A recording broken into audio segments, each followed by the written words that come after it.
Welcome back, Trainer Trio fam, to another video commentary. In the last episode, I went over my Elite Four battle, and in this episode, I'm going to talk about my battle with the super secret hidden boss, Professor Oak. So I know a lot of you guys are thinking, Professor Oak is not battleable in any Pokemon game, and you would be half correct. But Professor Oak was cut very late into development in Pokemon Red and Blue, so you cannot fight him by normal means. However, his code does appear still in the game, and if you perform a special set of actions, you can get him to appear using a couple different glitches. So I knew about this, and during my entire playthrough, I kept it in the back of my head so that I would be able to fight Professor Oak at the very end. And funny enough, I almost messed it completely up.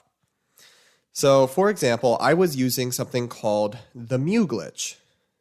And the Mew glitch is where you basically have to go find a long-range trainer, and then once you step one frame into where he's at, if you immediately press start and teleport away, the game will get very confused. It'll think it's starting a battle, but then you teleport away. And from there, you could do a couple specific actions to get a specific Pokemon or item to appear.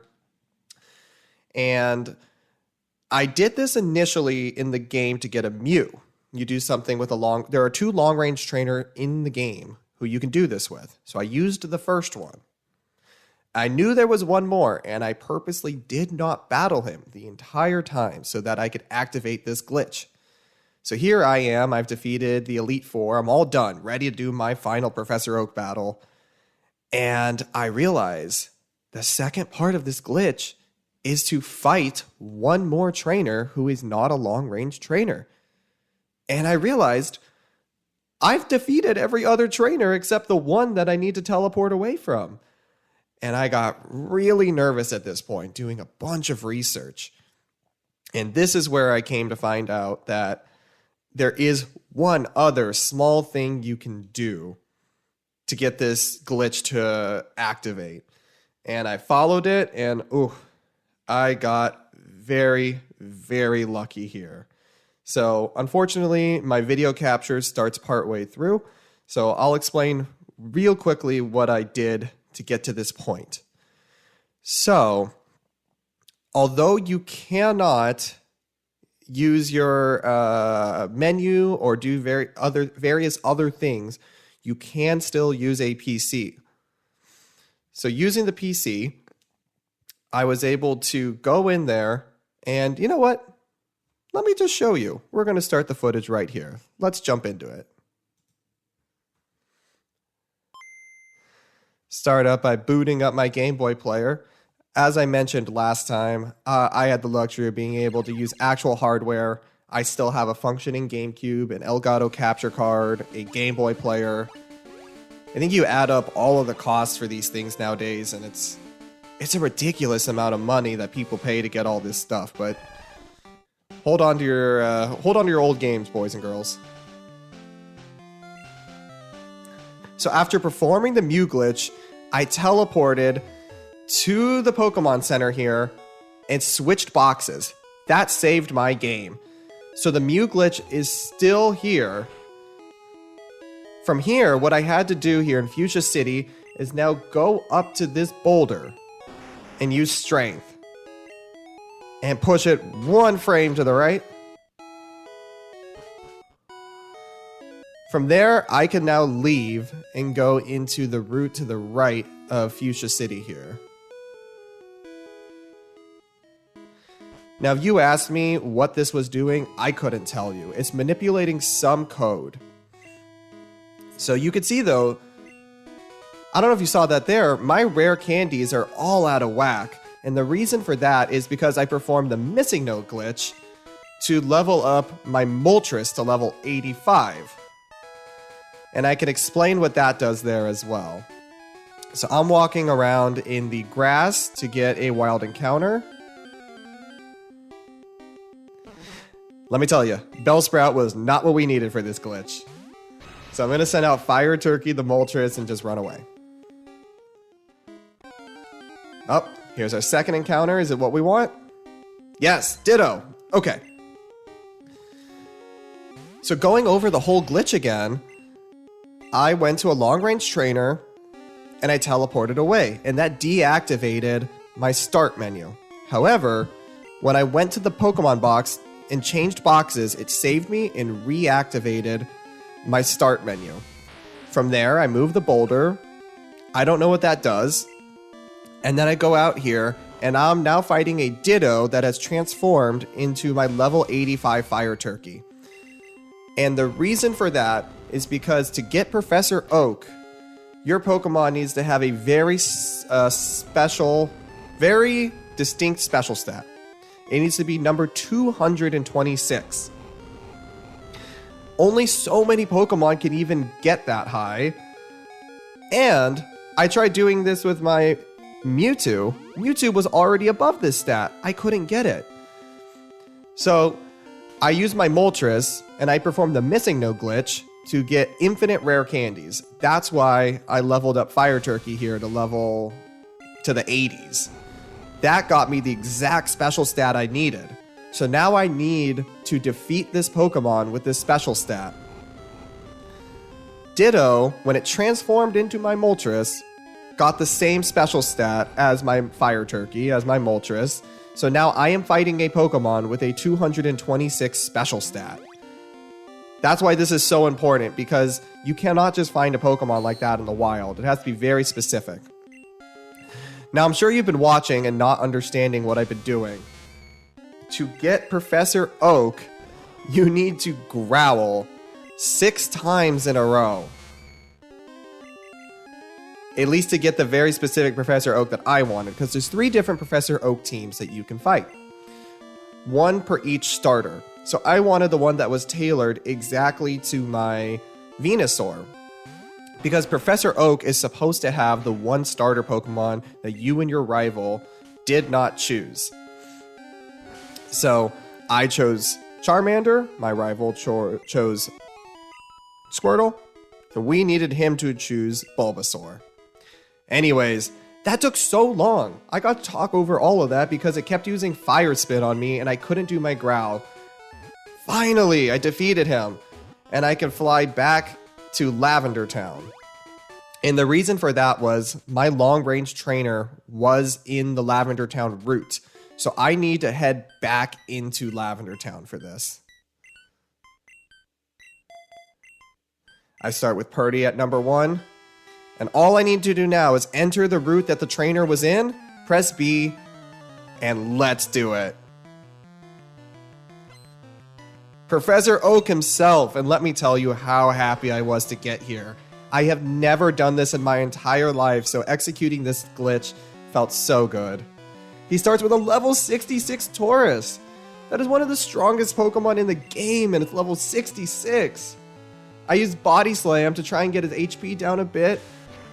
I'm debating whether to use Hyper Beam, because in Gen 1, you do not have to reset if you make the Pokemon opposing you faint. So now I think I can take it down with a Hyper Beam. No. It is that strong. I could not take down Tauros with my Hyper Beam. Now I must recharge. This is not looking good for me. There we go. Finally, Tauros is taken down.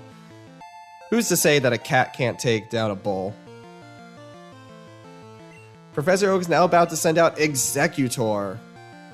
At this point, I mentioned in the last episode, I was playing on shift mode so I can change Pokemon after each fainting. I was not about to change that for this. This is the hardest battle in the game, level 67. Bringing out my starter Char. Pray for the best using Fire Blast and it hits. Ugh. A critical hit, Fire Blast, same type attack bonus, super effective, and it doesn't even faint. That is how strong this level 67 Executor is. I use Slash here, hoping that that's enough, and it is. Obviously, it's a high critical hit move, so in Gen 1, that's almost guaranteed. He has an Arcanine, like your rival, because of course Professor Oak just has the strongest team in the game. Level 68. I'm going to send out Sandy, who is 17 levels under-leveled. He uses Roar, doesn't affect me. I use a super effective Earthquake. Almost takes it down, not quite.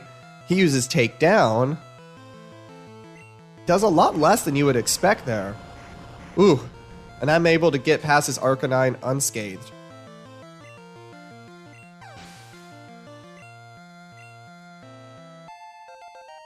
Sandy grows to level 52. Not like this really matters. This is the last time I booted up this game.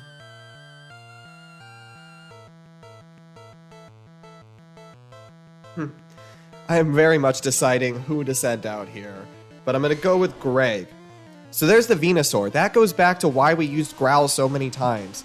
You needed to use it at least 4 times to get Professor Oak, and the 6th time got me the Venusaur team, which is who I wanted to face, because that is the only starter Pokemon that we have not seen.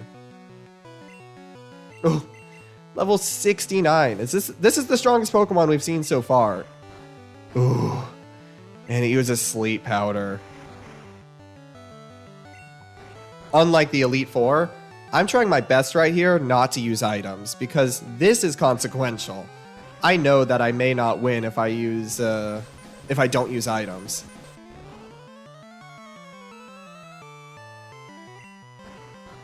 A not very effective Solar Beam, and it took about more than a third of my health there.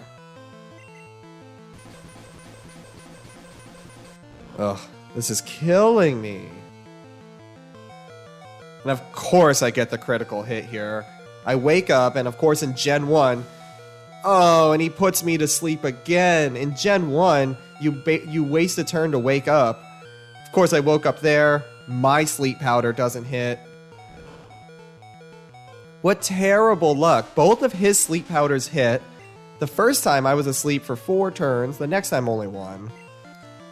And my Sleep Powder doesn't hit. So I send out Ave. I'm going to paralyze him just to give myself a slight advantage. Venusaur uses Razor Leaf. You can see here, Ave does not have the best defense. Of course, another critical hit. This is really hurting me. I throw out Pin Missile, which is super effective. This was a move that trainer Sean and Dustin were not expecting me to teach my Ave, and it came in clutch in my battles. And another critical hit, and Ave is gone. This Venusaur has gotten me down to my last 4 Pokemon. Bringing out Nessie is a gamble. However, I know for a fact, because paralysis halves the speed of your Pokemon, that I was going to be faster. So finally, it's gone. Nessie grows to level 57. He only has 1 Pokemon left. Will I change? Well, I had Ave there for electric ability, but that's gone now. Level 70. The only level 70 Pokemon that you will face outside of Mewtwo. I use Slash, and of course he uses Hydro Pump, and it hits. Not surprised there that he took that down. Down to 3 Pokemon. This is actually not looking good for me, especially that Sandy is weak to water. And Toxic doesn't affect him, and I get so lucky with the miss. This time Toxic hits. And he uses my strategy and uses Hyper Beam. Because Purdy fainted, that means that Gyarados will not have a recharge period.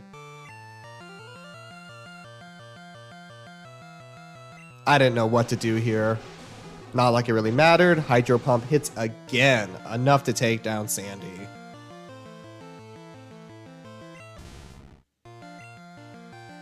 This is it, guys. Level 70 Gyarados against level 57 Lapras. He uses Leer to lower my defense, even though he's badly poisoned. Hoping for the best here. Blizzard is a new... Oh, it says super effective. That's because of a glitch in Gen 1 where it only takes into account your second typing when it gives you the message. There we go. I barely won this fight. I thought this was going to be so easy, especially how it started.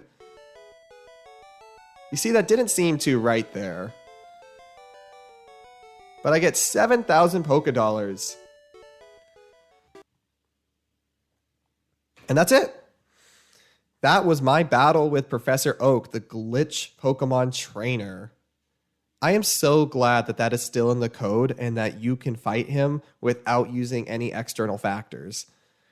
I know that it was kind of strange the way I got there. If I go over the steps again, it was fight a long-range trainer and then teleport to Fuchsia City. At Fuchsia City, change the box in your PC, then use Strength to move a boulder to the right, then fight a Ditto that transforms into a Pokemon that you have with a level 226 stat, use Growl at least 4 times, defeat the Pokemon, fly back to Lavender Town, and walk back into the route that your long-range trainer was. And that's how you fight Professor Oak, and that's how you beat him. But as I mentioned, I'm really glad that that is still in the game. That is so cool. That is the strongest fight that you will have in the entire game. And you could see the lasting impacts that it had on Pokemon in general. In Pokemon Gold, Silver, and Crystal, you get to fight Red as your secret trainer battle. And in Pokemon Emerald, you get to fight Steven. So this is a concept that they took. Even though that they cut it in Gen 1, they took it and they implemented it into future games. I really wish they would have kept it in there. I mean, how cool is it to fight Professor Oak? And this is just the thing that you talk about on the playground that, oh, did you know you can actually fight Professor Oak? Yeah, it's so true. My friend did it. He showed me. Of course, this one actually happens to be real. But that is it. I know last episode I said that was the end of my Kanto journey, but this is actually the end of my Kanto journey. This was the last time I booted up my Pokemon Blue. And sad enough, I actually replaced the battery on this after I was done recording. So put a new battery in there, soldered it in. It should be good for 15 years, but I lost my save file. So I cannot capture any more content, and my save file for the first season is done, but my experiences are memorialized in the podcast. Anyways, trainers, thank you for listening to me. Thank you for watching the Kanto region. And as I said last time, I will see you in the Johto region.